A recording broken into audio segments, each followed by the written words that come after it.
Let's get into the House Oversight Committee and the latest hearings into Twitter. 3 ex-Twitter employees, high-ranking ones, were grilled by a panel of politicians over what they did and didn't do in relation to the Hunter Biden laptop story, as well as a number of other matters.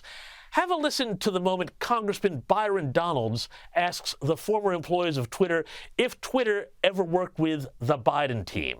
Over my right shoulder, we have an email.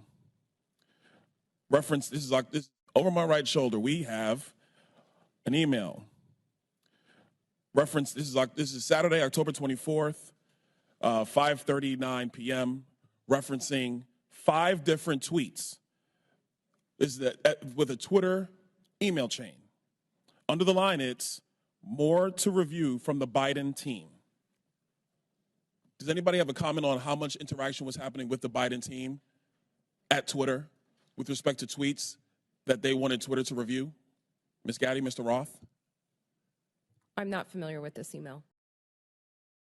Now, I want to bring in our U.S. Report regular, former White House Chief of Staff and Senior Advisor at Bondi Partners, Mick Mulvaney. Mick, all of this stuff, and there has been tons and tons. It really doesn't look good, does it? No, it stinks to high heaven. It does. And it's personal to me, James, because I don't know if you know this or not, but, on Twitter, you get that little blue check if they prove that you're a real person, you're important enough or public enough to get the blue check.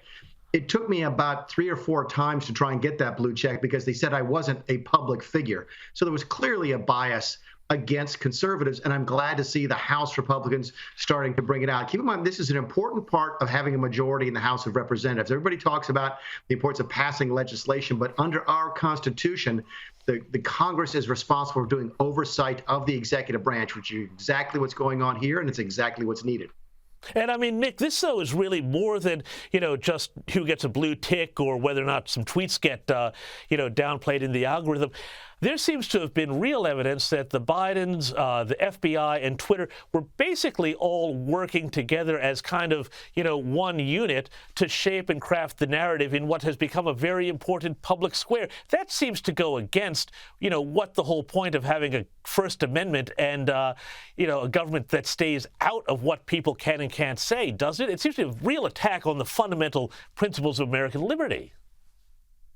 It is, and it's part of this larger investigation the Republicans are doing into the weaponization of the federal government, specifically against certain citizen groups, but predominantly conservatives. Keep in mind, a lot of those folks who were working at Twitter in that hearing used to work for the FBI, used to work for the Department of Justice. That was that revolving door where you'd be a left-leaning person who works at the FBI, you go work for Twitter, and you take your politics with you when you go, and you implement it there. And it raises the question as to whether or not you were implementing it when you were at the Department of Justice. So it is a fascinating sort of interplay as to the various elements on the left and how they could be targeting folks on the right. Again, these are going to be fascinating hearings to watch over the next 18 months.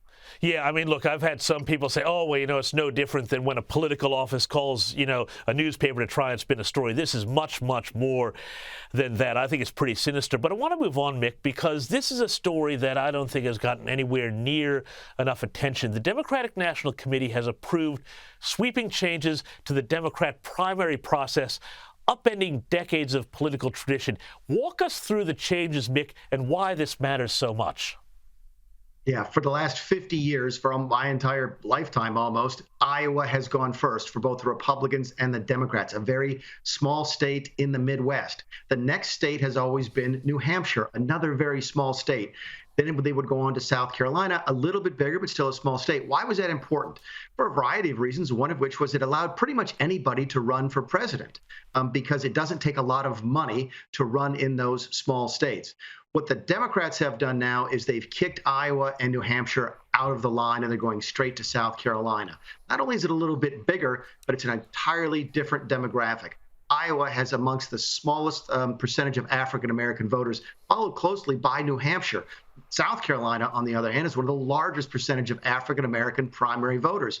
So the Democrat Party has essentially done is said, look, we're not going to go to Iowa because those aren't our voters. Those are white, middle-class, farm people. That's not who our voters is. We're not going to New Hampshire either. We're going to South Carolina, where the African Americans have a bigger impact on the outcome of the vote. It is going to be just a gigantic difference, a tectonic sort of change in the way the Democrats pick their presidential candidates, and I think it's going to come out really soon in 2024 because it's going to be harder and harder to run for president. But then, Mick, I mean, the implication of that then is that are they, you see all these articles in the New York Times where they talk about, oh, we want to get the middle class back. We want to get, the middle of America back. But does this mean that the Democrats are now abandoning any pretense of that and they want to just keep trying to win with a coalition of racial minorities, urban voters, and basically ignore the hinterlands? Is that really a strategy for success, Mick? Well, it is. It's sort of what helped them. It's what got Joe Biden nominated for president, and ultimately what got him elected president. Keep in mind, Joe Biden lost Iowa and he lost New Hampshire. This is a big power play by the establishment wing of the Democrat Party. They didn't like that grassroots, small town, bottom-up type of approach that you could have in Iowa or New Hampshire because they lost control. Keep in mind, the Democrats have an entirely different system of picking delegates for their primaries. They have super delegates, special people with more than one vote. Again, not making that up. The Republicans don't have that. And it's that same sort of centralized authority that said, you know what, we didn't like the people they were picking in Iowa and New Hampshire. We like the folks they're picking in South Carolina better. The establishment has more power there. We're going to South Carolina first, so we get more Joe Bidens and fewer Bernie Sanders. Right. Okay. Well, I'm hoping that they do have a big South Carolina primary and I can go cover it because, I love South Carolina. But the war of words between Trump and DeSantis, I want to move on to this finally, keeps raging with Trump reposting a photo on his own Truth social media site that called, now I thought this was ridiculous, Florida Governor Ron DeSantis a groomer. Now, DeSantis has hit back at the former president again, and have a listen to this. And I'd also just say this. I spend my time delivering results for the people of Florida and fighting against Joe Biden. That's how I spend my time. I don't spend my time trying to smear other Republicans. Mick, we spoke a bit about this last week, and DeSantis seems to be playing a good hand here. He just wants to do his job and not engage. But why is Trump doing all of this to get a reaction? I mean, what's the strategy here? Why are these not landing? But it's not landing because no one believes it, right? Again, I think we talked last week about the fact when Trump attacked Jeb Bush back in 2016 for being low energy, people believed that. When Trump attacked Ted Cruz for being a liar, people sort of believe that. No one believes that Ron DeSanctimonious is sanctimonious. Nobody believes he's a rhino globalist, is what Trump called him last week. And nobody believes he's a groomer. This is really bizarre to see Trump go this low this early, even for Trump. I mean, people who really like Trump in this country and still defend him are like, wow, that's a really, really low blow. That goes way below just low energy or lion Ted Cruz. So it's a new low in that race. And I think Ron is doing the exact right thing by staying above the fray. And my guess is this is one of the reasons you're seeing DeSantis continue to move up in some of the polls one-on-one against Trump. Yeah, and I mean, are those polls starting to move in such a way that Trump, we spoke a couple of weeks ago, was kind of this immovable object, but is that sort of sense starting to fade a little bit? It is. In fact, there was an interesting one out just today, and I don't know if it's crossed your desk yet, but fascinating to me. One of the polls came out and said that indicated that Trump would lose to DeSantis one-on-one, but would beat DeSantis if Nikki Haley were in the race. Because Nikki Haley would take away from DeSantis. This might explain why Trump really hasn't beat up on Nikki Haley a little bit. Last week I suggested it was maybe he thought she wasn't going to win anyway, but it might also be that she helps him and he wants her in the race because she takes away from DeSantis and not him. That's one of the intricacies of American politics.